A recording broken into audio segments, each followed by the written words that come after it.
Mm. Hello, hello, hello, hello, ladies and gentlemen. I hope you are all good. It's another week. It's a Wednesday. It's 6 p.m. I'm usually pretty good with the timings on this. It's so cool to be back on Insta Live with Pitch BTCC.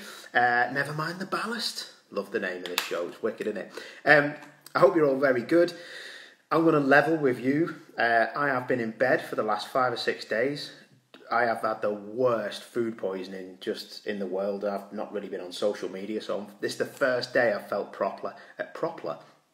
Obviously not proper. It's been a nightmare, an absolute nightmare. Anyway, yes, hi, I'm Paul O'Neill, and tonight we're going to have the sensational Abbie Eaton with us, which is amazing. I was just looking for some paper to write stuff down on yesterday and today to sort out a few notes and things about Abbie, and I come across this. I completely forgot that I used this for a quiz the other night. So that's the back of a Jacob Ebery calendar, but it is on May or March or whatever it is. I don't even know. Don't really care anyway. But yeah, I used that and did a little quiz, which was nice. Right, okay. Abbie is waiting. She's bang on time. So let's get involved. Let's try and get her to go live. We'll press that button. She will turn up in a second. But yeah, sorry about the haircut. Sorry about everything else. But I have actually got normal eyes now instead of them being like really dark. Ah, Abbie Eaton. She's already eaten. How are you? Good. How are you?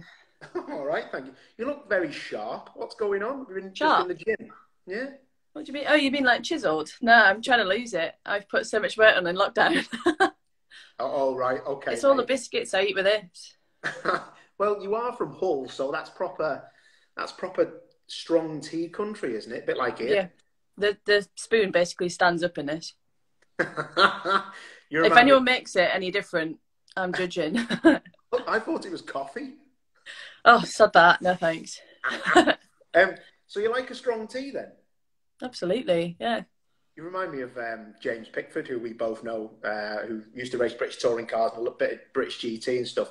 He puts like 16 Yorkshire tea bags, or they're available, into his cup, and he just like stares them round like a cement mixer. And yeah. Honestly, the milk jumps out as it's like, Put hairs on your chest, Abby. Put hairs on your chest. I need to. I don't know where they've all gone. Abbie, listen, thank you for joining us.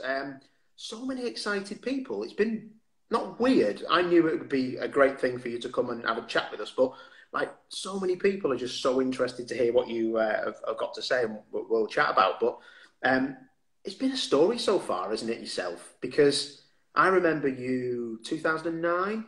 I don't know how old you were. What, 15, 16? So I think I just turned 17. I think. And we were doing, I was doing British touring cars, but I come and did a round of production touring cars, which was a feeder series to British. You were driving a Corsa. I met you and your dad, Paul. And I just remember, all I seen all weekend was you in your Corsa.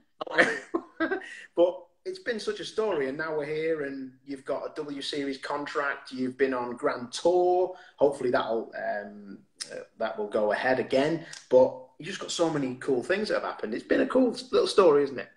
Yeah, I mean, I've tried to do as best I can do with kind of the opportunities that I'm given, and I've been really lucky to been given some cool things to do as well. So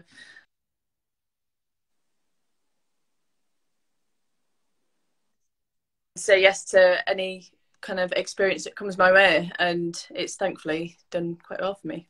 No, it's been absolutely amazing, because I'm pretty fortunate that I've known you, from being that young age, speaking to your dad, trying to give you a bit of a help actually at Donington. I think you were battling for the championship in Class B in the production in the series. I think you won that, but you nearly won it overall as well, because there was 2 classes.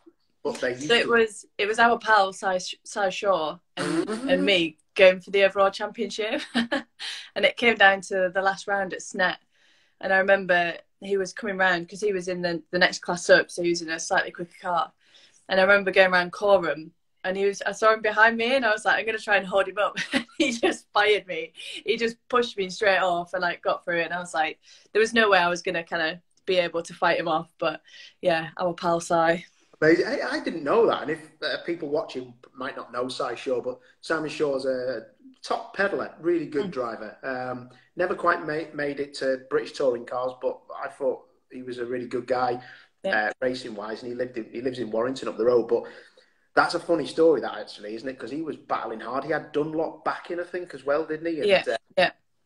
Typical of your story, really, wasn't it? Because yours was all family stuff. Your mum Denise, was flat out helping run the team. Is that right? Yeah. So it's been a family kind of background in motorsport. So up to that point, it was always kind of a family-run team. So my first year in the production touring cars was actually my first kind of step out into like a commercial team, and I remember my dad probably finding it quite hard to take that step back and actually kind of let me, do my own thing and speak to the engineers and all that kind of stuff. So I think probably when we turned up to Donington and you were there, I remember him actually, he was like, that's Paul O'Neill there. Go and speak to him. I think I remember walking up like, hello, I'm Abbie, I'm racing the Corsa. So that was probably his little input on trying to get me to go a little bit better. How, now we're talking about your dad, how instrumental has he been, kind of guiding you in what you wanted to do? I'm sure that you wanted to do it anyway. I'm under the influence that if somebody wants to do something, they'll just do it anyway, and it's not, a pushy parent thing, but it can be, can't it? I don't think that's those people, to be fair, from what I know. No, it was the opposite, to be honest, Paul. It was just me pestering him and trying to get him to take me places and do stuff like that. But because we were kind of, we're from quite a humble background, it was as and when money allowed. But yeah, he definitely is far from being a pushy parent. I kind of have to push him to do stuff, to be honest, with that regards. But yeah, he's really kind of instrumental in what I've done. And he's always, on the end of the phone asking what's going on and if I've got any new plans or, why don't I try doing this or speak to these people. And he's always got his thinking cap on, trying to get me, some more opportunities. I love it. Brilliant. And, I think it's great that, and how honest I am, I think it's great that you've come on because, in motorsport in general, and I know you've heard this a million times, I'm sure, but very male dominated. I think the last thing people want to see on things like this all the time is just two fellas chatting about old race stories or, me talking to Tom Shilton and him looking well bored. No, I'm joking, Tom's a good guy. But, it's great to speak to you with such a great career in front of you, behind you as well. And what are you seeing big changes in motorsport? Has it been the last couple of years? Has it been the last 6-7 years? I think it's been a big change pretty lately, isn't it? Yeah, I mean, from when I started, so this will be my 18th year actually kind of competing, which is terrifying. It means that I'm getting old now if I can bring big numbers like that out. But when I first started in karting, it was, I think I remember probably maybe 3 other girls actually in the National Karting Championships. So relatively low in comparison to, hundreds of guys or hundreds of boys. And then kind of as the years have gone on, there definitely has been a lot more females kind of coming into it and being more interested in it. And certainly now, if you go to like the karting paddocks and, the younger kids, 10, 11, 12, there's definitely a lot more females in it. And obviously, we can't shy away from the whole kind of push with the whole W Series Championship. And, they're trying to give more opportunities to females. And I think globally, actually, there's been a massive push with female sport in general. Obviously the England women football team, there was so much support behind them the last couple of years and, the bits and bobs like that. So I think it's definitely kind of moving in the right direction. But, I'm kind of one of those people that if I want to do something, as we said earlier, then I'll get stuck in and I'll do it. But some people maybe need a little bit more encouragement to kind of make that jump into it. But like you and I know, there's so much opportunities, whether you want to be a marshal or an engineer or, a mechanic or anything, even a truckie, everyone's got a job to do at a racetrack. And I think that's what's brilliant about motorsport in general. I think it opens its arms to anybody. Motorsport doesn't actually care who you are. I find it. Would you say that's the same thing? Yeah, definitely. I mean, it's full of like-minded people. We all like cars and we like driving fast and that's why we're there, really. And we go there just to, win some trophies and do the best we can and have the crack. That's how I see it. I'm sure that's sad, isn't it, really? We all go there to drive around in circles faster than anyone else. When you think about that, why do we do that? And then things that just sit and collect dust. What's that from? Tell us what that's from. This is the British GT trophy. So when I finished second in British GT Pro-Am Championship, then I've got my Blancpain one there when we won the GT3. Monza. That was Monza, yeah. And then that's another British GT one. But to be honest, I will level with you and say that when I moved houses, I put them all into a box in the garage because, in a good way, it's a nice problem to have. There was too many of them, so they're in a box out the way until I can put them out somewhere cool. Oh, don't. Well, listen, I am not as successful as a lot of people, but I've got quite a few trophies, but not because I didn't race for. I'm like you. I didn't really. Well, you've been doing it a bit, but I only started when I was 19, so I've got trophies, but a lot of them the teams take them as well, so you just get what you're given, kind of thing, aren't you? Yeah. But it's a nice problem to have, and I was only looking at a couple the other day because someone was asking about them. And me and you raced together in Mazda MX-5s, didn't we? Yeah.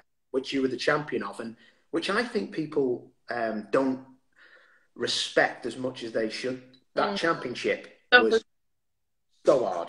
Yeah.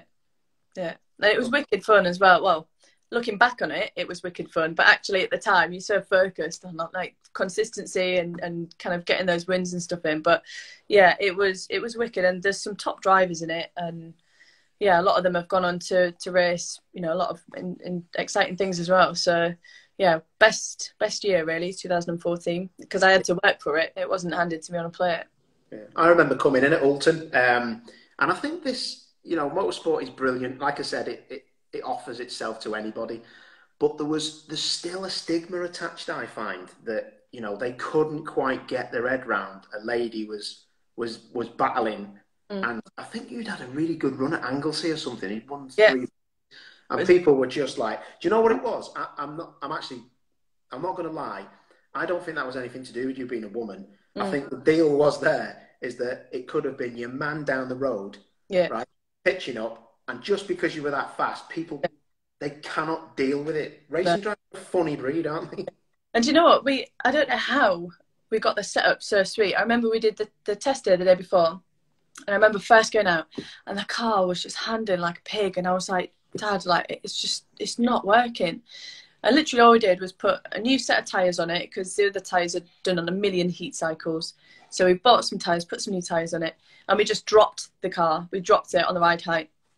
That was it. And then we magically, I was like, this is incredible. I can get it to do anything. And, being super smooth with the car. And it was an absolutely perfect weekend. And I think that's really when I kind of almost put a stamp on it. And I was like, right, this year is going to be mine. But it was a bit stressful on the way to the championship, the last round. But yeah, we got there in the end. So listen, a lot of people won't know about this. But like I said, I'm pretty fortunate because I seem to get involved in all sorts of weird championships. And I absolutely love coming in as a guest driver. And I come in at Alton, and you were battling for the championship. And there was a lad called Tom Roche, who I actually really like, good guy. And you can see how good he is. When I commentate on ITV Sport, he was coming into Ginetta G55s just as a substitute driver, coming in, bang, winning in that championship, being from the MX-5 Super Cup. The what, sorry? Someone wants to see my tattoo, so are you? Yes. I need to get me. Do you know what? I remember going to on your FOD. I went to Thailand and I got this one for £1. It's like a set. It was a pair of tights, right? And you put them on, and I got this proper Jarg Hublot watch as well. Put that on, and I'm there with a bottle of Tsingtao with my mate Lucy, and we're drinking in the middle of Thailand. And this guy was like, "I'll take a picture." I went, "Yeah, nice one." Took a picture for us. I sent it to my mum, and I was like, "Mum, I've got a sleeve." And I remember me and dad FaceTime me. My dad just come from behind, and he was like, "What has gone on there?" Lights him out there to you. I know. Oh, that was good. They were having none of it. They thought it was proper. I'll show you the picture. It was horrendous.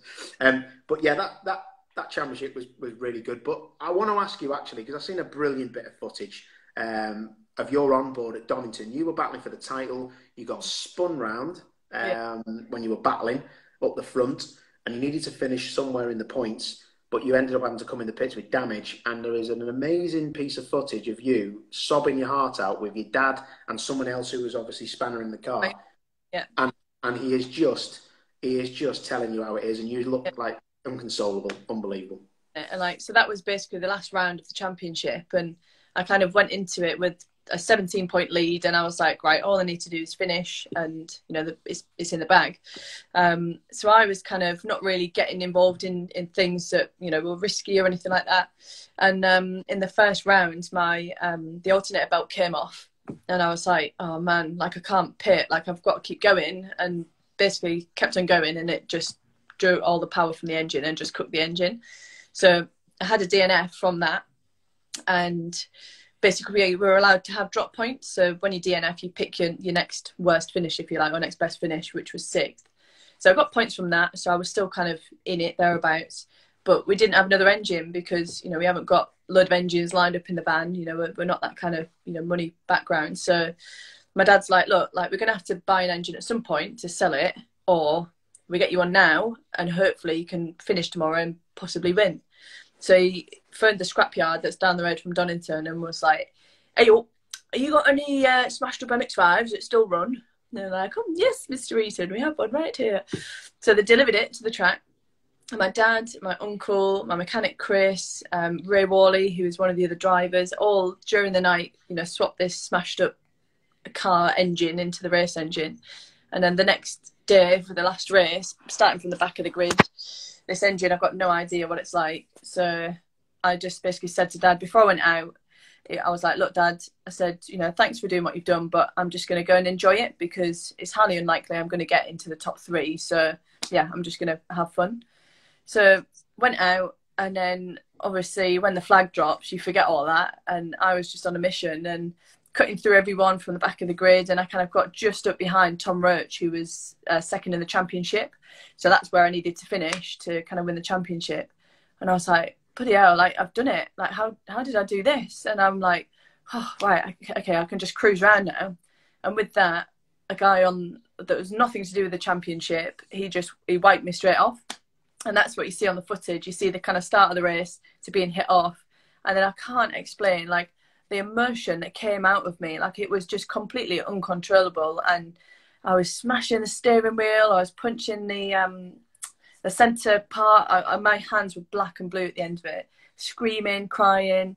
I came in, and that's the part where my dad comes over and he's rubbing my helmet, like he's rubbing my helmet like that. And like, obviously I've got no idea, like I've got no idea, I'm crying. And in the end, the race director came in and said, right, you've won it still because you got 1 point for fastest lap, which is basically what you've won the championship with.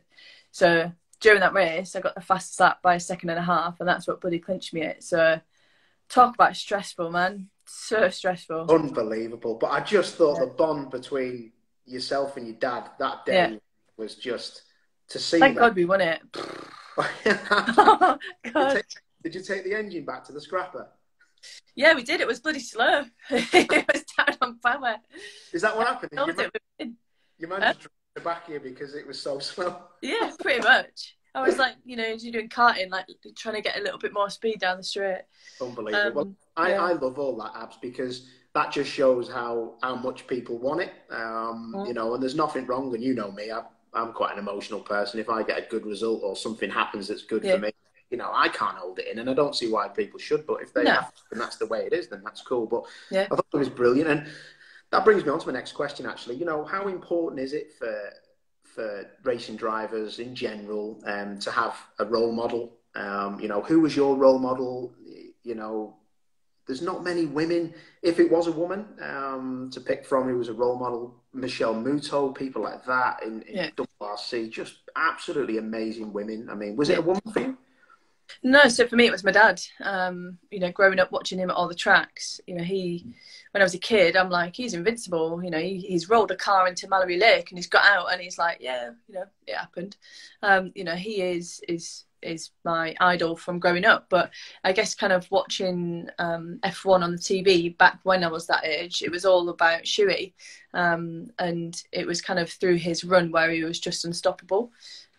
So yeah, Schumacher I think is probably been my biggest idol growing up. But I think Jenson Button is extremely good as a full package. You know, off track I think he's a lovely guy. You know, he gives everyone the time of day, speaks to everyone, and he speaks very well. And, you know, he's a very much kind of a rounded driver, as opposed to some that are really good on track and then a little bit rubbish off track with the fans. So yeah, a combination of the two of those, I think. And obviously my pops. Yeah, that's amazing. Love it. Absolutely love it. You know, moving on with your career and things, you've always been up against it with money, and it's always been part seasons or seasons of racing that, you know, is probably not the most expensive but still competitive, like Mazda MX-5. British touring cars, is that something you've ever looked at? Or I know you've done Super Series 2, is it? Yes, Series, yeah.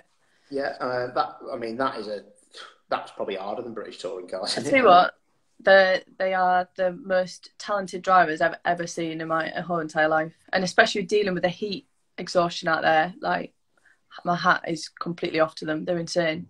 But yeah, like growing up, again, I was more kind of touring car focused, because that's the kind of stuff that my dad did. And yeah, I've thought about doing it. I'd love to have the opportunity to do it, but it's just, again, it's money. You know, it's a lot of money to have a season in touring cars, and you know, there are other championships that you could maybe do for, well, a third of the budget, maybe even a quarter of the budget, and actually there's more potential for like a long-term career with AM drivers, for example, in GT racing. But yeah, I'm not really into endurance racing. I like short, sharp, you know, sprint races, which is what touring car delivers. And like, I'm really missing watching touring cars. Like, every time it's on, every Sunday, I'm sat, and that's it. I waste an entire day monged out on the sofa watching touring cars, and I absolutely love it. I drink so much tea, listen to you, take the mick out of you, and it's wicked. Oh, I know you do, because I get all the messages. But that's actually quite an interesting point, because I haven't actually seen you at British touring cars, I don't think. Have you ever been to many of them? I've been to a couple, yeah. When I saw you at Thruxton, and you made a comment about Baz's attire. So anyone that is watching and is wondering what that's about, so... You can leave the first bit out, just the second bit. No. So, Abbie, you're still living with Baz Ward, who's a good friend of ours and the motorsport community, and also Jade Edwards, who's a good friend of the motorsport community and ours as well, definitely. But those guys, you've lived with them. Baz has just commented. Is he? Where is he? At the bottom. Oh, there he is. All right, mate. Let's hammer him now. But, you know, those guys, your house must smell of petrol. Like, the amount of people that are in there, it's unreal. Do you just keep each other going? Because motorsport has its dark days, doesn't it? Like, I know that. Yeah, I mean, you can tell, especially poor Jade, you know, the last couple of years, she's had some rotten luck. And, you know, we all understand what it's like when you have a rubbish race weekend and you come home and you just want to hide from the world. And, you know, it's very... You've got to have that moment, I think, when you've had a rubbish weekend, you want to come home, you've got to kind of sit and get it out your system. But, you know, Jade will sometimes lock herself away for like 2 days. And then I'm like, come on, downstairs, you know, let's go out in the garden, let's, you know, do stuff. And she's the same with me. If I'm down about something or I need to ask a question, you know, we'll talk things through, we'll look at different ideas, because I think, you know, motorsport can grind you down sometimes. And, you know, to have friends that are in the same industry is super, super helpful. Yeah, and like you say, Jade has had I don't know, I know quite a few hardworking people who race in some of our series in the UK, but Jade Edwards, Clio Cup, oh man, she just went through a spate of like barrel rolls and getting caught in the moment where she wasn't invited, and just she's had the worst luck, hasn't she? Yeah. I mean, I think, you know, I don't think she's actually been able to show what a good driver she is. And when she does have those moments, it's kind of taken away through something else. So hopefully she's able to get driving again. And I know she tried to do that campaign to do Ginettas. I think it'll be really interesting to see her in a rear-wheel drive car. Because I think really that's where she kind of started and where her kind of heart lies a little bit more. So yeah, if she can hopefully make it out in one of the Ginettas, then it'll be interesting to see. And hopefully when she comes home. But she had a test in a motorface Focus, didn't she? Just for it was winter time. I can't remember. Yeah, I think it was the end of last year. Yeah, and what did she tell you about that? Did she, obviously she would have chatted about that. Said loved it. She said, it was everything I kind of expected and more. I know she'd kind of had a little bit of an injury, so she wasn't able to kind of push it as much as she wanted to. But yeah, she said it was, really exciting to work with the engineers. Hello, mate. It's Jade. My ears are burning. Oh my word! It looks like your face is burnt. Have you been on the sunbeds? Yeah. No, I've got gypsy skin. Oh, lovely. Yeah. Listen, we were just on about the motor-based test and stuff that you did, and Abbie was just lying and said you hated it. Yeah, it was awful. No, it was really good. Obviously, David Bartram gave me a lifeline and gave me a test in a car, which is kind of unheard of in British touring cars because the budgets are so high that, gestures like that don't really happen very often. So I was privileged just to even be asked to come and join the day. And it was part of the young driver test, I think, where a couple of champions from the mini championship go and do half a day in the car. And we had a separate car with a couple of sponsors and myself, and freezing cold day, trying to get heat in the tyres was a nightmare. We had Michael Caine there, giving it the big un all day. But unbelievable to grow up watching British touring cars and then find myself sat in one.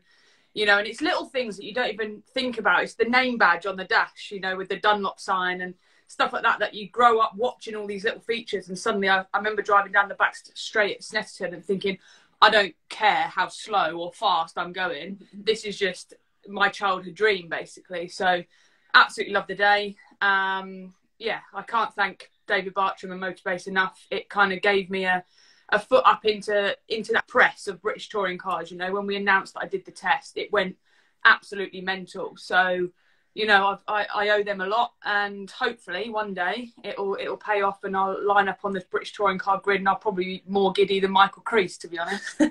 I think that'll be a day that everybody waits for. If I'm honest, I know how much that created in the press and the fans as well. Bartram is an absolute stalwart for trying to get people out there, tests a lot of people. I've got to give him the same credit as you. It's amazing. But do you know what, Jet? I'll be dead honest. I don't think he'd ever let the milk tray woman drive the car. I'm worrying.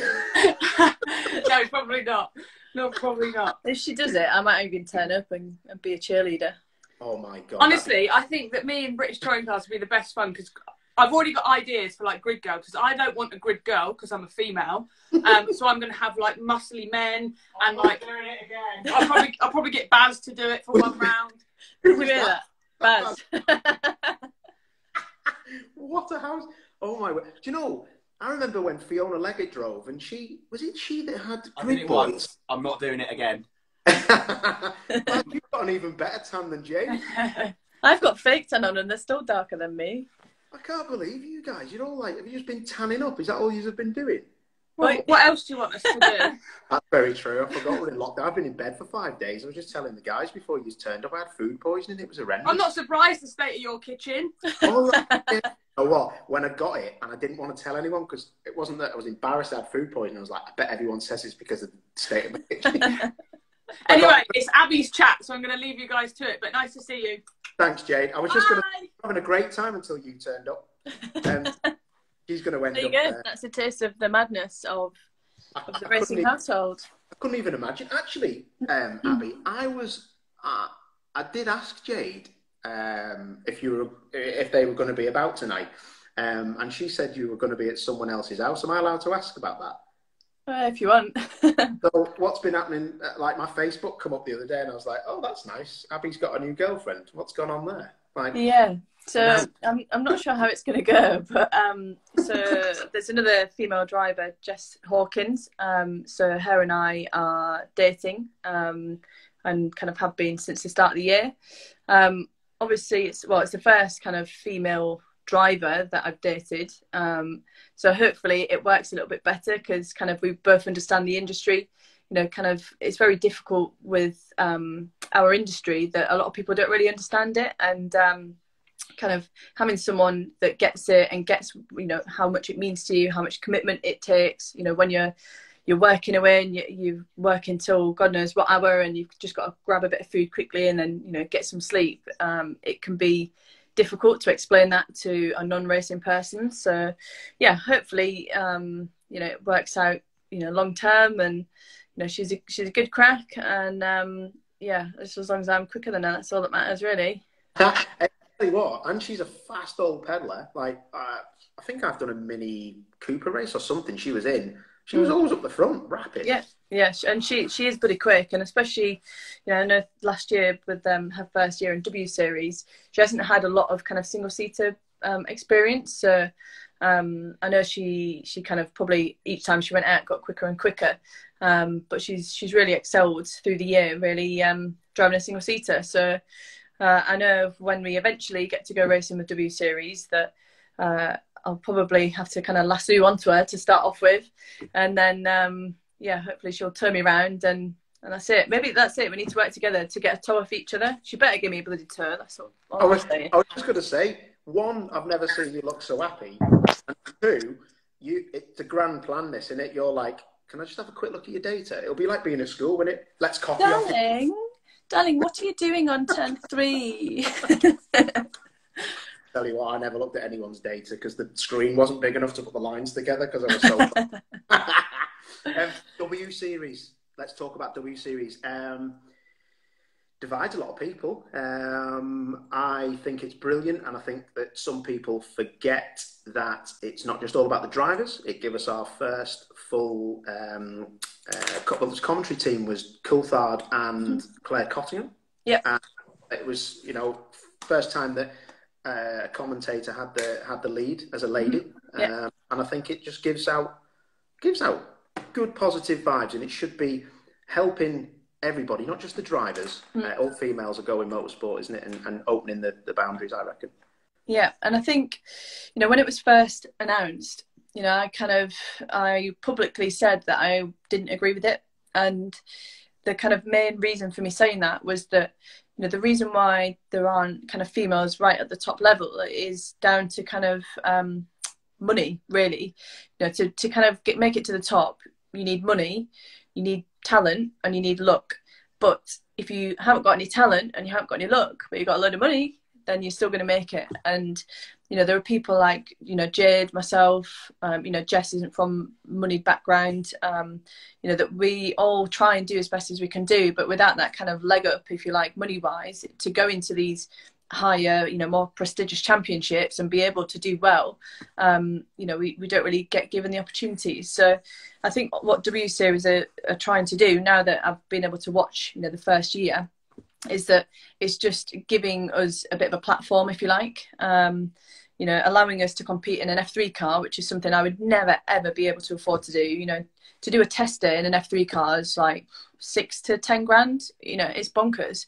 And yeah, it's something new for me. I've not done single seaters before, so my brain is going to be working overtime trying to work out how to unlock things and work out what to do. But yeah, I think the overall goal of them is to try and get more females into motorsport, whether it's driver, mechanic, engineer, again, same as what we've mentioned previously.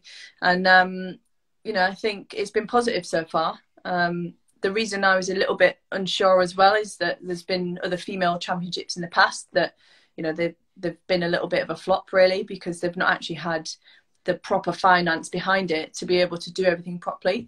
And, the CEO, Catherine, and Sean and the other investors that are in W Series, they've thrown money at it to be the best it can be. And honestly, there's no expense spared everywhere. You've got physios that go to the track each time. The best engineers, every car's got their own engineer. The hospitality looks good for entertaining sponsors, and I just think it's outstanding, really. And I'm not afraid to put my hands up and say that I got it wrong. So hopefully when we do go racing, I'll be able to do all right. No, fair play, because I remember something had happened with your announcement or before that, but fair play. You've gone in there, seen what it's about, and it's all good news. So I think it's great, and it, like you say, it just gives people an opportunity that might not have had an opportunity, and that's what people have to realise, isn't it? Yeah. And ultimately, for it to keep on going, it needs to generate money. And my argument to start off with was that you know, why don't they do an academy, like almost like the Racing Steps Foundation, that, you know, in rally they pick 2 females, give them $1 million each, you know, 2 touring car drivers, same thing, rally drivers, etc. And do it that way. But actually it's just an empty pot you're throwing your money in. Whereas if you create a championship that attracts sponsors and investors, then that's the way to make it sustainable and to have it going for years and years. So, you know, their goal long term isn't to have female motorsport and male motorsport. It's just to get more females in, kind of give them an arena to have these experiences in such a good car, and then, you know, off they go with a prize fund to race something else. No, definitely fully with you. And, you know, I just think it's all positive, and that's exactly what we need in motorsport at the minute for sure, and it'll be great. And Jamie Chadwick as well, being back as the champion. Everybody gets to test themselves against Jamie. I really like Jamie. She's a proper woman, isn't she? Yeah, and she works hard to do what she does as well. You know, it's all right, you know, having kind of finance and stuff and backing behind you, but ultimately you've got to work hard in the gym. You've got to be mentally hard. You've got to do all that stuff for it to all work together. So, yeah, she's a great girl, and, you know, a good friend as well. Yeah. Hey, listen, everybody is getting involved here. You've got some lovely comments of some great people. You've got a lot of lovely followers. I think that's grand. A few people were saying, actually, just quickly, Cooper was saying, how much horsepower do the W Series cars have? Because I don't know either. They're about 270 brake. So I think they were trying to get up to 300, but they weren't allowed for this year. So yeah, 270, and they're turboed as well. So they are quite lively from my limited experience in them.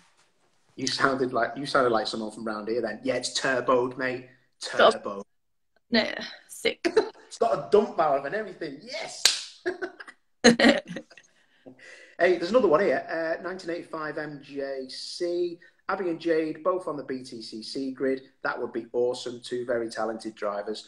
I think all that kind of stuff is, you know, it's really cool to see people supporting the cause, because it's been a long time for British touring cars, you know, and that's one of the only things I know, Abbie, that we have had somebody come in, a woman come in, and Fiona Leggett was the last person. I think it was 2006. I come in and replaced her because she ran out of funding, but she'd had like a 5th place finish, and it was all looking great. But I mean, that's a long time since.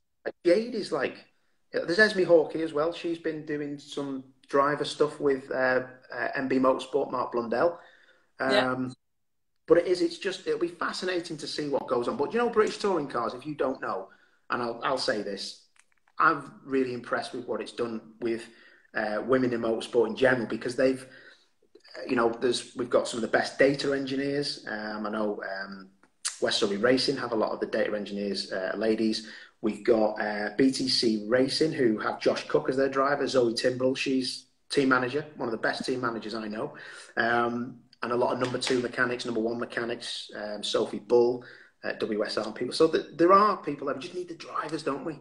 Yeah. And I think Jade she's knocking on the door, but it's just getting the funding in. And, you know, I think obviously being on that package, obviously you've got Esme in the Porsches, you've got a few of the younger drivers in, is it Emily Lynn Scott? She was doing Janetta Juniors and other people like that. But yeah, I would love to be able to jump across and do touring cars. I think, you know, me being I've raced front and rear wheel drive, but I'm rear wheel drive through and through. So, and the Beamers look absolutely wicked. So I am eyeing up those Beamers if there's ever an opportunity to. But yeah, I think it's not going to be far away. You know, I've already said if I win the Euro Millions, I'll pay for her to do it. So imagine, that'd be amazing, wouldn't it? Sorry, Abbie. I've just got to buy the lottery tickets now. Get down there, get the scratch cards in. Listen, you were talking about rear-wheel drive. Your dad's got a Holden Commodore. Watched you race at the Classic against some super tourers. That looked well amazing. Yeah, so it's Holden Commodore from the 80s. So it's the 83 Peter Brock livery that's on it from Bathurst. So it's a Marlborough livery, which looks absolutely wicked. And raced it at the Classic, I think a couple of years ago now. And you know, in the Super Tourer Championship, which it's not a Super Tourer, but it's the only championship really that we could race it in. And you know, I'm up against John Cleland in his old Vauxhall Vectra, and he's a lad, isn't he? It was so fun. Honestly, I had absolutely wicked fun. And, you know, I was in the garage with John as well, and we had some right laughs over the weekend. And he's a top guy. You know, and this Holden is just, I mean, it's in the garage at the moment, needing to be fixed, because I think my dad, something went wrong in it, and he's put it away because he's sick of seeing it. He's like, that's it, I'll do it when I've got some motivation to fix it again. But yeah, again, a bit of taste of old touring cars, really. And, you know, it's got a big V8 in it. It kicks out like 500 brake. It doesn't stop, doesn't really go around corners, but it monsters down the straight.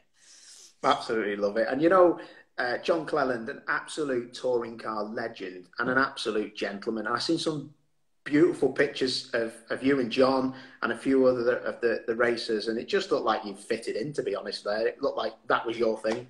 Yeah. And it's like-minded people. You know, I think, what's his name? Western Racing boss. He came over, and obviously, you know, with it being a kind of car from over that side of the world, he was like, what's this about then? Where's this come from? And, you know, having a chat with John and myself, and then Dad pops over, and you know what my dad's like, you know, typical northern guy, he'll chat to anyone. And yeah, it was a really special weekend, which I think the Silverstone Classic is. And I think that weekend, Nick Hamilton was there doing some kind of like a demonstration run on track as well. So yeah, it's a shame that COVID's kind of, you know, ruined all that for this year. But, you know, I just think next year, when it's all hopefully back to normal, just think of the parties and the people and, you know, the atmosphere next year. It's going to be wicked.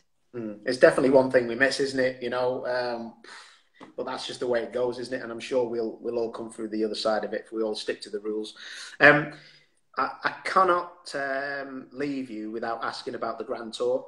A lot of people asking on here, Abbie, what's going on? What's it like to work with the three guys? I've only worked with Richard Hammond once for Top Gear, doing a taxi race, but you have got like, if someone said, what's the coolest job in the world, your job would come up, wouldn't it? I mean, what an absolute honour and privilege, and great to get the call, not because you're a girl, but she's the fastest there, so let's crack on. Let's take Abbie.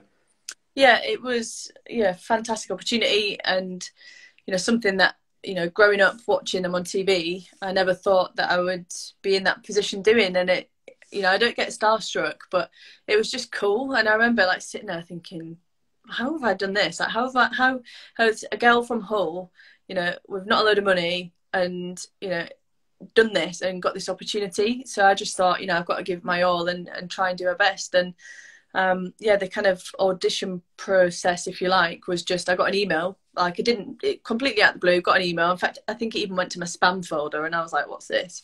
And, you know, invited me down to basically meet the team, see what I'm like on camera. Just, they might do a footage of some features in the next season. So there was about 5 cars lined up at the track, and you know, they said there's been a lap time set in each of the cars, so jump in and, you know, see how you get on, see if you can beat it or whatever. And they wouldn't tell me what it was for, or they just kept saying, oh, you know, we might do a race next season or blah blah blah. And I'm thinking, this is suspicious. You know, I am fairly certain, but okay, yeah, maybe a race next season. So at that point, I wasn't actually racing, and I just thought, I'm going to end up in the trees or I'm going to be fast. So I just kind of gave it my all and pretty much smashed the times in all of the cars. And invited me back for another go in some GT3, I think Porsche GT3, and did some drifting and stuff like that. And then the following week met Andy Willman, who's the exec producer, and he basically said, look, you know, we've got the American as the driver, we're getting rid of him, do you want to do it? And I was like, well, yeah, why not? Obviously, I'm going to say yes.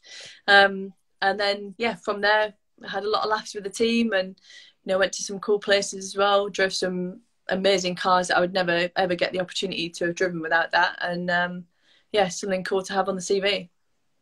Absolutely brilliant. And I remember when you announced it on Twitter, and because we all know you, you know what, everybody was made up for you. Because, like you say, I think the great thing about yourself, Abbie, is that, you know, you're pretty humble. You know what the sketch is. You know where you're from. And your dad, I think your dad might have just joined. That's my mum. Is that your mum? Denise? Yeah. Denise. All right, Denise. They must have been the proudest parents ever. Yeah. And do you know what? I just want to be able to kind of make it and be able to, you know, pay them back. I'm never going to be able to pay them back, you know, with the time and dedication that they've put in, but to be able to, you know, hopefully have them say it was worth it. And, you know, having that little opportunity was probably something that, well, I know my mum and dad are very proud of. So yeah, we'll hopefully continue to keep doing that. And, you know, in the next couple of years, I'll hopefully add another championship to my title belt as well, and get some money from it as well, which will be nice. Perfect. Absolutely love it. Listen, it's been an absolute pleasure. Thanks for joining us on Nevermind the Ballast. It's a real privilege to listen to your stories as well. So thanks to Bazza and Jade, who nipped in as well. We'll say, there he is. Dad's here as well. Abigail. Abigail, don't forget me. Absolutely love it. But listen, if anybody wants to watch this back, you can come to at Pitch BTCC. I'm going to save it now and stick it on the Instagram story or the Instagram TV, and we'll sort it out that way. But Abbie, you're a true star. Love it. Amazing. And I'll hopefully catch you soon. Catch up with you soon. And thanks a lot, guys, for all your questions. Thanks, guys. Cheers, Abbie. Bye.